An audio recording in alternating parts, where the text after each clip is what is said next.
प्रतिनिधि सभा विघटन गर्ने सरकारी निर्णय बदर भएसँगै नयाँ समीकरण निर्माणका लागि दलहरू सक्रिय मिलेर अघि बढ्न नेपाली कांग्रेसलाई नेकपा दाहाल नेपाल समूहको आग्रह यथावस्थामा ओली समूहसँग एकता नगर्ने निष्कर्ष सर्वोच्च अदालतको फैसला स्वीकार गर्ने नेकपा ओली समूहको भनाई सर्वोच्चको फैसला सामान्य प्रक्रिया मात्रै भएकाले आफू विचलित नहुने प्रधानमन्त्री ओलीको दावी सर्वोच्चको फैसलापछि पनि मुलुकको राजनीति संग्लो हुन बाँकी सरकारले कोरोना संक्रमणबाट मृत्यु हुनेको संख्या सच्यायो आज एकै दिन 619 जना थपिएसँगै मृत्यु हुनेको कुल संख्या 2684 पुग्यो विश्व स्वास्थ्य संगठनद्वारा कोभ्याक्स सुविधा अन्तर्गत कोरोना भाइरस विरुद्धको खोप आपूर्ति सुरु र शहीद स्मारक बी डिभिजन लीग फुटबलको पछिल्लो खेलमा बाँसबारी क्लब र श्रीकुमारी क्लब विजयी इन्डिया विरुद्धको तेस्रो टेस्ट क्रिकेटको पहिलो इनिङ्समा इङ्ल्याण्ड 112 रनमा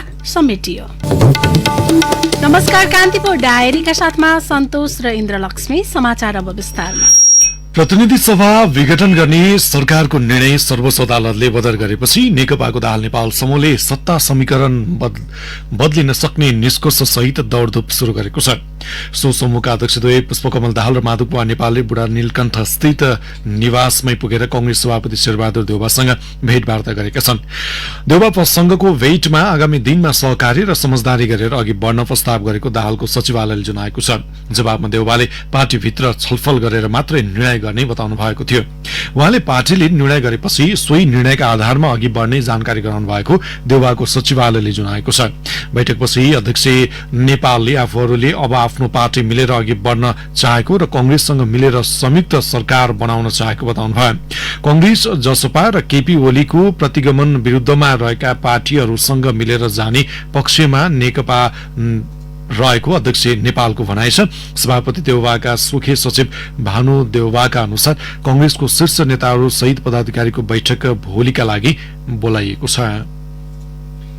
नेकपाको दाहाल नेपाल समूहले यथावस्थामा प्रधानमन्त्री केपी शर्मा ओलीको समूहसँग एकता नगर्ने निष्कर्ष निकालेको छ। काठमाडौँको पेरिस डाँडा स्थित पार्टी कार्यालयमा आज बसेको स्थायी कमिटी बैठकले ओलीले पदबाट राजीनामा दिएर आत्मआलोचना नगरेसम्म एकता नहुने निष्कर्ष निकालेको प्रवक्ता नारायण काजी श्रेष्ठले जानकारी दिनुभयो। पार्टी एकतामा प्रहार गर्ने, गुट र फुटमा रमाउने, संविधान र लोकतन्त्रमाथि आक्रमण गर्ने व्यक्तिले आफूलाई आत्मआलोचक ढंगले नयाँ रूपमा प्रस्तुत नगरेसम्म पार्टी एकताको विषय खाली कुरा मात्र हुने श्रेष्ठको भनाइ थियो। विधि र सिद्धान्तका आधारमा अघि बढे जुनसुकै कम्युनिस्ट पार्टीसँग पनि एकता हुने सो समूहको निष्कर्ष थियो। प्रतिनिधि सभा विघटनको असंवैधानिक कदम चाल्ने प्रधानमन्त्री ओलीले तत्काल राजीनामा नदिए संविधान अनुसार अगाडि बढ्ने दाहाल नेपाल समूहले बताएको छ। संचारकर्मीको जिज्ञासामा प्रवक्ता श्रेष्ठले प्रधानमन्त्री कुन पार्टीको कसलाई बनाउने भन्ने निष्कर्षमा नपुगे पनि विधि, पद्धति र संवैधानिक व्यवस्था अनुसार दलहरूबीच सहमति गरेर अघि बढ्ने तयारी भएको बताउनुभयो। दाहाल नेपाल समूहको संसदीय दलले आफ्ना सांसदलाई उपत्यका बाहिर नजान निर्देशन दिएको छ। सिंहदरबारमा आज बसेको सो समूहको संसदीय दलको अनौपचारिक बैठकले अब चाँडै प्रतिनिधि सभाको बैठक बस्ने भएकाले सांसदलाई काठमाडौँ बाहिर नजान भनेको हो। बैठकमा अध्यक्षद्वय पुष्पकमल दाहाल र माधव कुमार नेपाल तथा वरिष्ठ नेता झलनाथ खनालले पछिल्लो राजनीतिक घटनाक्रमका विषयमा जानकारी गराएको मुख्य सचेतक देव गुरुङले जानकारी दिनुभयो। 2075 सालमै पार्टी एकता भए पनि केपी शर्मा ओलीको गलत कार्यशैलीका कारण एकता प्रक्रियाले गति लिन नसकेको शीर्ष नेतृत्वले ब्रिफिङ गरेको नेता गुरुङले बताउनुभयो। नेकपाको ओली समूहले सर्वोच्च अदालतको फैसला मान्ने निर्णय गरेको छ। काठमाडौँको बालुवाटार स्थित प्रधानमन्त्री निवासमा आज दिउँसो बसेको सो समूहको स्थायी कमिटी बैठकले सर्वोच्चको फैसला बमोजिममा अगाडि बढ्ने निर्णय गरेको प्रवक्ता प्रदीप कुमार गेवालीले जानकारी दिनुभयो। उहाँले सर्वोच्चको फैसलापछि उत्पन्न भएको नयाँ परिस्थितिले निकास नपाएसम्म प्रधानमन्त्रीले राजीनामा नदिने संकेत गर्नुभयो। मुलुकलाई एउटा अन्योलमा राख्नु हुँदैन भन्ने हाम्रो भनाइ हो। प्रधानमन्त्रीले जे गर्दा देशको लागि सबैभन्दा उपयुक्त हुन्छ गर्नुहुन्छ। त्यस पछाडिको परिदृश्य के भन्ने कुरालाई प्रश्न नपारिकन जिम्मेवार मान्छेले त्यतिकै जिम्मेवारीबाट फर्किनु मिल्दैन। त्यस कारणले गर्दा मैले अघि पनि भने कि हामी आवश्यक परामर्शपछि आवश्यक प्रवक्ता गेवालीले सर्वोच्चको आदेश अनुसार 13 दिनभित्र नै संसद बैठक बोलाउने बताउनुभयो। यता प्रधानमन्त्री केपी शर्मा ओलीले प्रतिनिधि सभा विघटन सम्बन्धी मुद्दामा सर्वोच्च अदालतले गरेको फैसला सामान्य प्रक्रिया मात्र भएको टिप्पणी गर्नुभएको छ। काठमाडौँमा आज आयोजित एक कार्यक्रममा प्रधानमन्त्री ओलीले जितको उत्सव मनाउनेले त्यसबाट के प्राप्त भयो भन्ने हेक्का राख्नुपर्ने तर्क गर्नुभयो। यो सामान्य कुरा मेरा केही भाइहरूले लड्डु खुवाइ गरे खुसी भएर जित्यौँ हामी के जित्यो मलाई थाहा छैन के पाउँछन् अब हेर्नुहोस् त्यो लड्डु खाएर नुहार मिठा गर्ने हुन्छ नि के पाउँछन् त्यो चाहिँ मैले हेर्नु छ के पाउँछ मेरो विचारमा भोलि पर्सिदेखि फेरि राजीनामा माग्नुहुन्छ कि जस्तो लाग्छ राजीनामा देऊ जस्तोसुकै अवस्थामा पनि आफू विचलित नहुने भन्दै प्रधानमन्त्री ओलीले सरकार योजनाबद्ध तरिकाले अघि बढेको जिकिर गर्नुभयो। हिँड्दै जाउँ जहाँ पुगिएला भनेर सरकार चलाइरहेका छ। हामी गन्तव्य तोक्छौँ यहाँ पुग्ने त्यहाँ कुन बाटोबाट कसरी जाने त्यो बाटो र विभिन्न लक्ष्यहरू तोक्छौँ। अप्ठ्यारो परिस्थिति होस् सुख होस् दुःख होस् तर पनि एक समान रहनुपर्छ। जस्तो कि उदय सविता रक्त रक्त श्रेष्ठ उदय तथा उदाउने खुसियालीमा पनि सूर्य रातै भएर उदाउँछ अष्टाउनु पर्दाको दुःखमा पनि रातै भएर मुस्कुराएर अहिले यो सरकार छ सरकार रहन्छ विकासको क्रम अगाडि बढिराखेका छ अगाडि बढ्छ। सरकारले गरेका कामले केही समूह आत्तिरहेको अवस्थामा आगामी वर्षबाट दोहोरो अङ्कको आर्थिक वृद्धिको लक्ष्य राखेको प्रधानमन्त्री ओलीको भनाइ थियो। प्रतिनिधि सभा विघटन गर्ने प्रधानमन्त्री केपी शर्मा ओलीको निर्णयलाई सर्वोच्च अदालतले बदर गरिदिएपछि मुलुकको राजनीतिले बिराएको बाटो सच्चियो भन्नेहरू पनि धेरै छन्। तर राजनीति सरल रेखामा हिँड्दैन भने चाहिँ मुलुकको राजनीति सर्वोच्चको फैसलापछि संग्लियो भनिहाल्ने अवस्था भने छैन। ओली प्रवृत्तिको पतन भए पनि विकल्प हामी हौ भन्नेहरूमा पनि म नै सर्वेसर्वा भन्ने ओली प्रवृत्ति चरम छ। त्यसको अवसानका लागि पनि राजनीतिक प्रकारान्तरण आवश्यक भइसकेको छ। एक टिप्पणी 2046 सालमा बहुदलीय प्रजातन्त्र पुनर्स्थापना भएपछि नेपाली कंग्रेसका नेता गिरिजा प्रसाद कोइरालाले काठमाडौँको खुला मञ्चमा आयोजित सभामा भन्नुभएको थियो, यो जित सबैको जित हो, माले मसाले र मण्डलेको पनि जित हो। गिरिजा प्रसाद कोइरालाको सो अभिव्यक्तिले त्यति बेला कम्युनिस्ट शक्तिलाई मात्र होइन सबैलाई चिढ्यायो। तर प्रजातन्त्रमा कसैको हार हुन्न सबैको जित हुन्छ र बहुलवाद नै बहुदलीय प्रजातन्त्रको अनुपम र उत्कृष्ट नमुना हो। लोकतन्त्रमा त झन कोही हार्ने र कसैले जित्ने कुरै भएन। विधि पद्धति मूल्य मान्यता र आदर्शको मात्र जित हुन्छ। प्रतिनिधि सभा भंग गर्ने प्रधानमन्त्री केपी शर्मा ओलीको निर्णय सर्वोच्च अदालतको संवैधानिक इजलासले बदर गरिदिएपछि सो कदमको विरोधमा सडकमा ओर्लिएका दल र तिनका नेताहरूको जितको रूपमा पनि व्याख्या र विश्लेषण हुन थालेको छ। रूपमा त्यो ठिकै देखिए पनि सारमा भने आकाश जमिनको अन्तर छ। संविधान लोकतन्त्र विधि र पद्धतिलाई ठाडै चुनौती दिएर म नै राज्य र राज्य नै म भने जस्तो गर्ने केपी शर्मा ओली नितान्त एक व्यक्ति मात्र हैनन्, यो त प्रवृत्ति हो। निरंकुशता र स्वेच्छाचारितालाई बल पुर्याउने भस्मासुर प्रवृत्ति जसले अरूको त नाश गर्छ नै आफ्नै भलो पनि गर्दैन। त्यसैले यस्तो कदम सच्याउने सर्वोच्चको फैसला एउटा दल र तिनका नेताको मात्रै जित कदापि हुन सक्दैन। यो जितका अंशियार स्वयं ओली पनि हुन्। उनले यत्रो दम्भ र घमण्ड नपालेका भए सायद मुलुकमा कानूनी राज र संवैधानिक सर्वोच्चताको सगरमाथा जतिकै अटल मानक स्थापित हुन सक्दैन थियो। संविधानका धाराको गलत र अपव्याख्या गर्ने कामलाई संविधानको व्याख्याता सर्वोच्चले अवैधानिक ठहर पनि यति सजिलै गर्थेन यदि ओलीले दुर्दशा ननिम्त्याएका भए। सर्वोच्चको फैसलापछि मुलुकमा देखिएको राजनीतिक समस्याको एउटा अध्याय सकिएको छ, तर मुलुकमा नाटक र नौटंकीका खेला सकिएका छैनन्। सबैभन्दा ठूलो पीर र मानसिक ताप त के हो भने केपी शर्मा ओलीमा निहित अहंकारी प्रवृत्ति अब मुलुकको बागडोर सम्हाल्छु भन्ने नेताहरूमा पनि चरम छ। यो वा त्यो पार्टी यसमा अछुता छैनन्। व्यक्ति फरक भए पनि ओली प्रवृत्ति मुलुकका सबै राजनीतिक दल र तिनको नेतृत्वमा रहेकामा बराबरै छ। स्थिरता समृद्धि र शान्ति होइन अस्थिरतामा रमाउनेको संख्या कम छैन।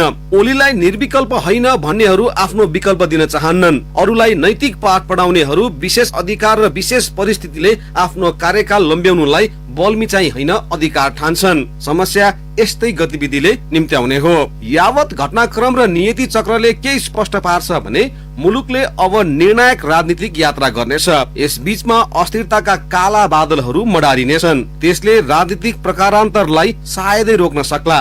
त्यो प्रकारान्तर भनेको नेपाली राजनीतिका मूल ध्रुवभित्रकै युवा शक्तिले पुराना बासी दिशाहीन र इच्छा शक्ति मरिसकेका शक्तिलाई विस्थापन परास्त र समूल नष्ट गर्ने नै हो। यदि त्यस्तो भएन भने अहिले भनिएको ओली युगको अन्त्य छिट्टै पुनरावृत्ति नहोला भन्न सकिन्न। अहिले चर्चामा आएका र ओलीलाई विस्थापित गर्नेहरूको खुट्टी देखेर जनताले चाल पाइसकेका छन्। रेडियो कान्तिपुरका लागि पवन आचार्य। कान्तिपुर डायरीमा अब ब्रेकको पालो। कान्तिपुर डायरीमा अब कान्तिपुर सविस्तारको पालो। कान्तिपुर सविस्तार। प्रतिनिधि सभा विघटन गर्ने सरकारी निर्णय बदल गर्ने सर्वोच्च अदालतको फैसलाको सर्वत्र स्वागत गरिएको छ। सर्वोच्च अदालतले 13 दिनभित्र प्रतिनिधि सभाको अधिवेशन बोलाउन पनि सरकारका नाममा आदेश दिएको छ। सर्वोच्चको फैसलासँगै प्रधानमन्त्रीको राजीनामा र नयाँ सरकार गठनको जोड घटाउ शुरू भएको छ। देश र जनताका लागि न्याय मरेको रहेनछ भनेर सर्वोच्चको फैसलाप्रति सबैले सराहना गरेका छन्। प्रधानमन्त्री केपी शर्मा ओलीले गत पुस 5 गते प्रतिनिधि सभा विघटन गरेपछि सर्वत्र विरोध भएको थियो। नागरिक अगुवा, मानवाधिकार कर्मी, कानूनविद, राजनीतिज्ञ सबैले प्रधानमन्त्री ओलीको सो कदमको विरोध निरन्तर गरि नै रहे। दैनिक जसो संघीय राजधानी काठमाडौँका सड़कमा प्रदर्शन भइरहे। प्रधानमन्त्री ओलीको कदमको विरोधमा नेकपाकै दाहाल नेपाल समूह, नेपाली कांग्रेस, राजपा, राप्रपा लगायत अन्य दलले पनि विरोध स्वरूप र्याली, प्रदर्शन र सभा गर्दै आएका थिए। सर्वोच्चले मंगलबार प्रतिनिधि सभा पुनः स्थापना गर्ने फैसला गरेपछि काठमाडौँका सड़कले पनि विश्राम पाएका छन्। सरकार जनताप्रति उत्तरदायी हुन नसकेको भन्दै राजनीति प्रति नै वितृष्णा जाग्न थालेको नागरिक आन्दोलनका अगुवाहरूको भनाइ छ। अहिलेको संकट टरे पनि अब बन्ने सरकार र राजनैतिक दलहरूले देश बनाउने संकल्प सहित आउनुपर्ने नागरिक अगुवा दमननाथ ढुङ्गाना बताउँछन्। बीचमै चाहिँ नि यो संविधानमा नभएको चाहिँ नि अधिकार प्रयोग गरी यसलाई चाहिँ नि विघटन गरेका थियो। अहिले सर्वोच्चले यसलाई जोगायो, रक्षा गर्यो। अहिले संकट टर्या छ, तर तैपनि राजनीतिक दल र सत्ता लिप्सा, भ्रष्टाचार, अनियमितता र अलिकति सत्ता बस्यो भने गर्ने मन परी जवाफदेही नहुने प्रवृत्ति, यी शब्द आफ्नो ठाउँमा छँदैछन्। अब चाहिँ नि जसको सरकार बने पनि जिम्मेदारी साथ नयाँ सरकारले काम गर्ने हाम्रो अपेक्षा हो। सरकारको निर्णय असंवैधानिक भन्दै सर्वोच्च अदालतमा 13 वटा रिट परेका थिए। रिट निवेदकका कानून व्यवसायी, सरकारी वकिल, प्रधानमन्त्रीका निजी कानून व्यवसायी, सभामुख अग्निप्रसाद सापकोटाका कानून व्यवसायीको बहस र एमिकस क्युरीको रायपछि सर्वोच्च अदालतको संवैधानिक इजलासले प्रतिनिधि सभा पुनः स्थापना गर्ने फैसला गरेको हो। प्रधान न्यायाधीश चोलेन्द्र शमशेर जबरा सहित न्यायाधीशहरू विश्वम्भर प्रसाद श्रेष्ठ, अनिल कुमार सिन्हा, सपना प्रधान मल्ल र तेज बहादुर केसी रहेको संवैधानिक इजलासले मंगलबारदेखि 13 दिनभित्र प्रतिनिधि सभाको बैठक बोलाउन पनि प्रतिनिधि सभा पुनर्स्थापना गर्ने फैसला सुनाएको हो। पूर्व प्रधान न्यायाधीश सुशीला कार्की सर्वोच्चको फैसलाले भविष्यमा कुनै पनि प्रधानमन्त्रीले प्रतिनिधि सभा विघटन गर्न सक्दैनन् भन्ने नजिर बसाएको बताउँछिन्। आगामी दिनमा यही संविधान रहेसम्म यही व्याख्या हुन्छ र कसैले पनि कुनै पनि अब आउने प्रधानमन्त्रीले चाहिँ हठात संसदको विघटन गरेर गर्न सक्ने अवस्था चाहिँ रहँदैन। सर्वोच्च अदालतले गरेको प्रतिनिधि सभाको पुनर्स्थापनाको निर्णय कसैको हार वा जितको निर्णय नभएको संविधानविद डाक्टर भीमार्जुन आचार्यको भनाइ छ। सर्वोच्चले आफ्नो जवाफदेहिता पालना गर्दै सो निर्णय गरेको आचार्य बताउँछन्। ओलीले त्यो विघटन गर्नुमा उतातिर पनि केही जनमत थियो नि त, भन्दाखेरि मानिसको विषयमा विभाजित थियो, त्यो साँचो कुरा हो। विकृति फैलिएको थियो, त्यो पनि साँचो कुरा हो। संसदभित्र विकृति थियो, आफ्नै दलको प्रधानमन्त्रीलाई असह्य भएका कुराहरू पनि हामीले सुनेका हौं, त्यो पनि साँचो कुरा हो। अब यी जम्मै चिजलाई फेरि व्यवस्था गरेर सर्वोच्चले हामीलाई जिताइदियो, फलानलाई हरायो भन्ने हिसाबले ती दलहरूले लिए भने त्यो उनीहरूको भविष्यको लागि दुर्भाग्यपूर्ण हुनेछ। प्रतिनिधि सभा पुनर्स्थापना गर्ने सर्वोच्च अदालतको निर्णयपछि सत्ता संकटमा पर्ने आंकलनका बीच नेकपाको ओली समूह पनि आगामी रणनीतिको तयारीमा जुटिसकेको छ। मध्यावधि चुनाव गराउने निर्णय सर्वोच्चले सदर गरिदिन्छ भन्नेमा प्रधानमन्त्री 200% विश्वस्त हुनुहुन्छ। म प्रधानमन्त्री प्रति 200% विश्वस्त छु भन्दै भाषण गरेका स्थायी कमिटी सदस्य सुभाष नेमाङ फैसलापछि सर्वोच्च अदालतको निर्णय मानेर अघि बढ्ने बताउँछन्। सर्वोच्च अदालतलाई संविधानको आधिकारिक व्याख्याता भनेर मान्ने पक्ष हौं। हाम्रै नेतृत्व पहल र प्रयासमा संविधान निर्माण भएको छ, त्यसैले हामी एकदमै प्रष्ट छौं। सामान्य सर्वोच्च अदालतले गरेको फैसलाबाट कतिपय राजनीतिक जटिलताहरूलाई सजिलो भएको छैन स्वाभाविक रूपमा, त्यसैले त्यो प्रसंगबाट प्रश्नहरू उठेका छन्। तर स्वाभाविक रूपमा र निश्चय पनि यो विषयको निर्णय गर्ने त सर्वोच्च अदालतले हो संविधानको। त्यसैले संविधानको व्याख्याताको रूपमा सर्वोच्च अदालतले जे निर्णय गर्यो त्यो निर्णयलाई मान्दै हामी अगाडि बढ्छौँ। सर्वोच्चको फैसलापछि प्रधानमन्त्री ओलीले नैतिकताका आधारमा पनि राजीनामा दिनुपर्ने चौतर्फी दबाव बढेको छ। सर्वोच्च अदालतले प्रधानमन्त्री ओलीको प्रतिनिधि सभा विघटन गर्ने निर्णय बदल गरिदिएपछि उनको राजनैतिक जीवनको अवसान शुरू भएको चर्चा पनि चल्न थालेको छ। भुइँको टिप्न खोज्दा पोल्टाको गुमाएका प्रधानमन्त्री ओलीको राजनैतिक अहमको अवसान भएको छ। प्रधानमन्त्री ओलीको सुखी नेपाली समृद्ध नेपाल बनाउने यात्रामा पाइला लडखडाएको छ। यो सँगै यसअघिको दलहरूबीच हुने खिचातानी खेपिसकेका जनतामा आगामी दिनमा सरकार नै कस्तो बन्छ र संसदीय राजनीति कसरी अघि बढ्छ भन्ने अन्यल पनि बढेको छ। सर्वोच्च अदालतको फैसलापछि संवैधानिक संकट टरे पनि नेतृत्व माथिको आशंका पनि टरेको छैन। यसका लागि सबैले आफ्नो पक्षबाट खबरदारी जारी राख्नुको विकल्प छैन। रेडियो कान्तिपुरका लागि पार्वता चौधरी। कान्तिपुर सविस्तार।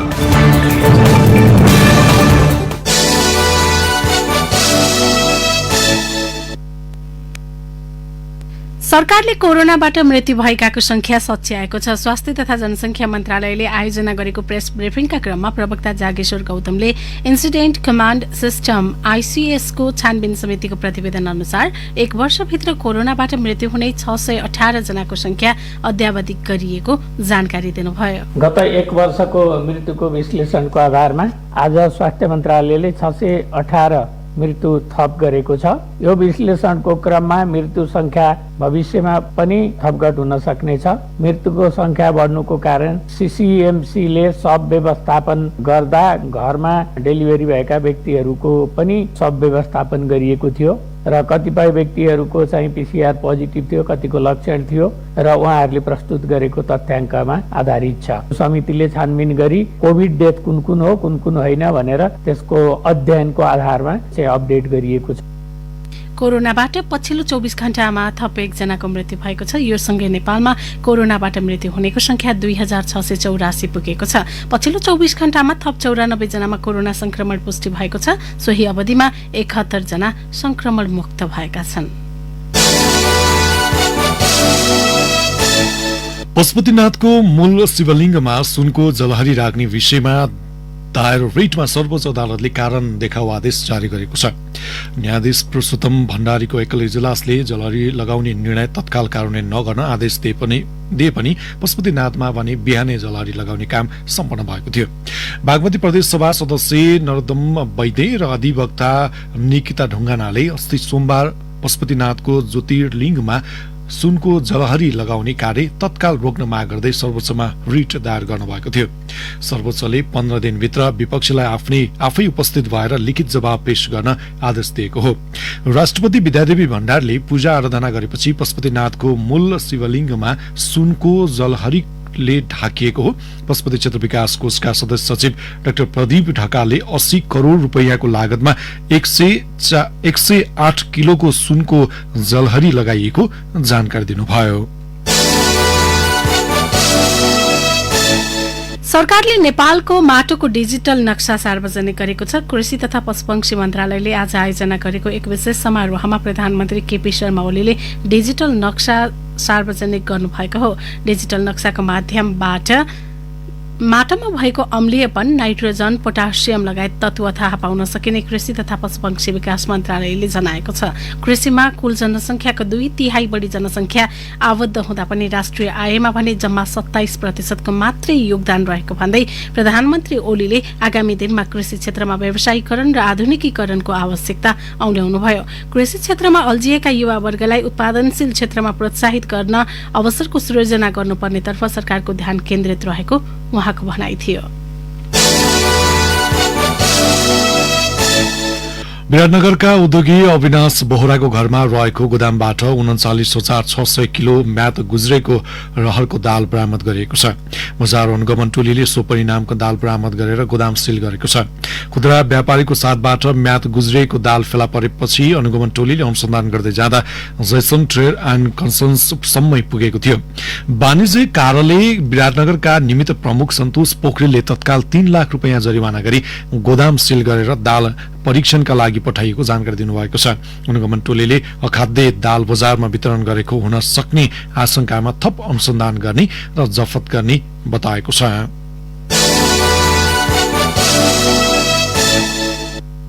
अब केही समाचार संक्षेपमा। प्रहरीले 1 करोड़ 17 लाख राजस्व हिनामिना गरेको आरोपमा जिल्ला मालपोत कार्यालय भरतपुरका तत्कालीन अधिकृत रिठे परियारलाई काठमाडौँको कागेश्वरीबाट आज पक्राउ गरेको छ। वैज्ञानिक वन व्यवस्थापन कार्यक्रम खारेजी गर्न माग गर्दै गाउँ वन सम्बन्धी सञ्जाल रूपन्देहीले सर्वोच्च अदालतमा रिट निवेदन दर्ता गरेको छ। विश्वको दोस्रो अग्लो K2 हिमाल आरोहीको टोलीलाई नेपाली सेनाले आज सम्मान गरेको छ। पाकिस्तानमा रहेको 8611 मिटर अग्लो हिमाल K2 चढ्ने निर्मल पूर्जा मगर सहितलाई प्रधान सेनापति पूर्णचन्द्र थापाले जंगी अड्डामा सम्मान गर्नुभएको हो। जिल्ला अदालत मोरङ परिसरबाट हटकटी सहित गत सोमबार फरार भएका 2 थुनुवा मध्ये कटहरी गाउँपालिका 4 का 37 वर्षीय मनराज शेखलाई प्रहरीले भारतबाट पक्राउ गरी मोरङ ल्याएको छ। अर्का थुनुवा झापाको बिर्तामोड नगरपालिका 5 का 20 वर्षीय प्रकाश चौधरी भने अझै फरार छन्। र बाघको छालासहित दाङ प्रहरीले तुलसीपुरबाट सल्यानको बागचौर नगरपालिका 9 का 29 वर्षीय सन्दीप डाँगी र शारदा नगरपालिका 15 का 37 वर्षीय इन्द्र बहादुर थापा बिकलाई पक्राउ गरेको छ। कान्तिपुर डायरीमा अब सप्तरी डायरीको पालो। सप्तरी डायरीबाट अवधेश कुमार झाको नमस्कार। सप्तरीको तिलाठी कोइलाडी गाउँपालिका वडा नम्बर 1 तिलाठीमा रंगमञ्चको इतिहास 76 वर्ष पार गरेको छ। विक्रम सम्वत 1990 सालदेखि तिलाठी गाउँमा वसन्त पञ्चमीको अवसरमा बृहत सरस्वती पूजा र त्यसको केही वर्षपछि सुरु भएको नाटक मञ्चनको रंगमञ्चीय इतिहास 76 वर्ष पार गरेको हो। 2001 सालमा स्थापना भएको सरस्वती नाट्यकला परिषद र त्यसपछि स्थापना भएको हरगौरी नाट्यकला परिषदले तिलाठीको रंगमञ्चीय इतिहासलाई यस वर्षसम्म निरन्तरता दिएको छ। रंगमञ्चीय प्रहसनले स्थानीय स्तरमा कला र संस्कृतिको जगेर्ना गर्नुका साथै पारस्परिक एकतामा समेत मद्दत पुर्याएको वडा अध्यक्ष दिनेश्वर मिश्रले बताउनुभयो। सर्वोच्च अदालतले प्रतिनिधि सभा विघटनलाई बदर गरेपछि खुसियालीमा बुधबार राजविराजमा जनता समाजवादी पार्टी जसपाले विजय जुलुस प्रदर्शन गरेको छ। सर्वोच्च अदालतको फैसलाले नागरिक अधिकार सुनिश्चित भएको भन्दै जसपाले राजविराजमा प्रदर्शन गरेको हो। यसअघि मंगलबार साँझ जसपा र नेकपाको दाहाल नेपाल समूहले राजविराजमा दीप प्रज्वलन गरेको थियो। सप्तरीमा कोरोना भाइरस कोभिड-19 विरुद्धको खोप लगाउने कार्य तीव्र गतिमा भइरहेको छ। पहिलो चरणमा 3754 जनालाई खोप लगाउने लक्ष्य लिइएकोमा 98.37% खोप लगाएको जिल्ला स्वास्थ्य कार्यालयका प्रमुख दुनियालाल यादवले जानकारी दिनुभयो। त्यस्तै दोस्रो चरणमा 3338 जनालाई खोप लगाउने लक्ष्य लिइएकोमा 94% खोप लगाएको उहाँले जानकारी दिनुभयो। पहिलो र दोस्रो चरणमा अग्रपंक्तिमा काम गर्ने स्वास्थ्यकर्मी, सुरक्षाकर्मी, सरसफाई कर्मचारी, एम्बुलेन्स चालक, महिला स्वास्थ्य स्वयंसेविका र संचारकर्मी, भन्सार कर्मचारीलाई कोरोना विरुद्धको खोप लगाइएको छ। फागुन 23 गतेदेखि तेस्रो चरणमा ज्येष्ठ नागरिकलाई खोप लगाउने कार्यक्रम रहेको छ। अवस्था सप्तरी डायरी आजलाई यति नै। अवधेश कुमार झा बिदा हुन्छु। नमस्कार। कान्तिपुर डायरीमा पुनः ब्रेकको पालो। ब्रेकपछि अब आर्थिक प्रसंग। चालू आर्थिक वर्षको 7 महिनामा वीरगंजको सिर्सिया सुखा बन्दरगाह नाकाबाट ठूलो परिमाणमा फलामजन्य वस्तु आयात भएको छ। गत साउनदेखि माघसम्ममा सुनाकाबाट फलामे रड तथा जस्ता पाता उद्योगले प्रयोग गर्ने MS billet, HR set, MS wire rod जस्ता कच्चा पदार्थ ठूलो परिमाणमा आयात भएका छन्। बन्दरगाह स्थित भन्सार कार्यालयको तथ्याङ्क अनुसार गत माघसम्ममा सुनाकाबाट 45 अर्ब 93 करोड 73 लाख 13,381 रुपियाँ बराबरको 88 करोड 75 लाख 13,603 किलो फलामजन्य वस्तु आयात भएका छन्, जसबाट 4 अर्ब 40 करोड 74 लाख 87,272 रुपियाँ राजस्व संकलन भएको छ। कारोबारको 2 दिन लगातार ओह्रालो लागेको धितोपत्र बजार आज भने दोहोरो अङ्कले उकालो लागेको छ। शेयर कारोबार मापन नेप्से परिसूचक आज 12.56 अङ्कले उकालो लागेर 2579.7 बिन्दुमा पुगेको छ। नेप्से उकालो लागे पनि कारोबार रकममा भने अघिल्लो दिनको तुलनामा 1 अर्ब 86 करोड रुपियाँ भन्दा बढीले गिरावट आएको छ। हिजो 21.16 अङ्कले ओह्रालो लागेको नेप्सेमा 8 अर्ब 56 करोड 15 लाख रुपियाँ बराबरको कारोबार भएको थियो। नेप्सेमा आज कारोबारमा आएका 12 मध्ये 10 वटा उपसमूहको सूचक उकालो लागेको छ। सबैभन्दा बढी होटल उपसमूहको सूचक 2.3% ले बढेको छ। नेप्सेमा आज कुल 204 कम्पनीका 69,994 कारोबारबाट 1 करोड 67,26,472 किता शेयर किनबेच भए, जस अन्तर्गत 6,70,18,72,हजार रुपैयाँ बराबरको कारोबार भएको नेपाल स्टक एक्सचेन्जले जनाएको छ। अब अन्तर्राष्ट्रिय प्रसंग। विश्व स्वास्थ्य संगठनले कोभ्याक्स सुविधा अन्तर्गत कोरोना भाइरस विरुद्धको खोप आपूर्ति शुरू गरेको छ। त्यसको पहिलो चरणमा आज अफ्रिकी मुलुक घानामा 6 लाख डोज खोप उपलब्ध गराइएको डब्ल्युएचओले जनाएको छ। यो सँगै घाना कोभिड-19 विरुद्धको खोप प्राप्त गर्ने पहिलो अफ्रिकी मुलुक बनेको छ। डब्ल्युएचओले अक्सफोर्ड एस्ट्राजेनेकाले उत्पादन गरेको खोप घानामा उपलब्ध गराएको हो।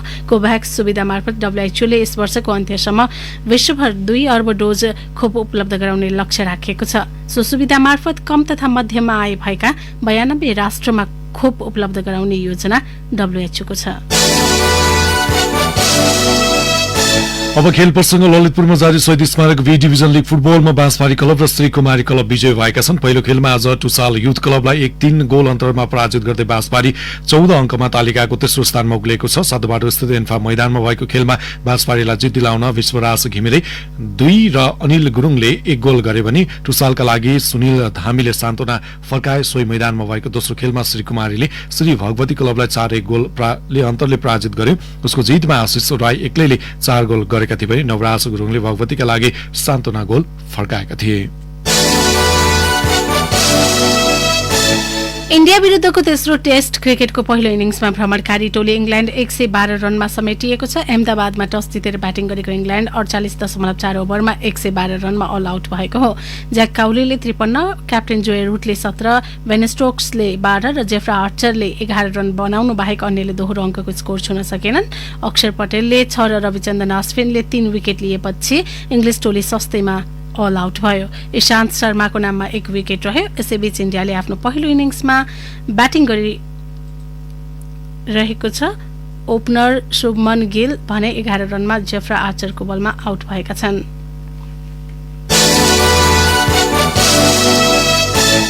च्याम्पियन्स लीग फुटबल अन्तर्गत प्री क्वार्टर फाइनलका अन्तिम 2 खेलमा आज राति म्यानचेस्टर सिटी र बोरुसिया मन्चेन्ग्लाडबाच तथा रियल मड्रिड र एटलान्टा बीच खेल हुँदैछ। राति 1:15 बजे हुने पहिलो लेगमा जित निकाल्दै सिटी क्वार्टर फाइनल प्रवेशको सम्भावना बलियो बनाउने योजनामा छ।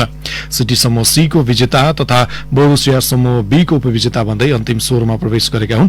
अर्को खेलमा समूह बी को विजेता रियल मड्रिड र समूह डी को उपविजेता एटलान्टा बीच सोही समयमा खेल हुनेछ।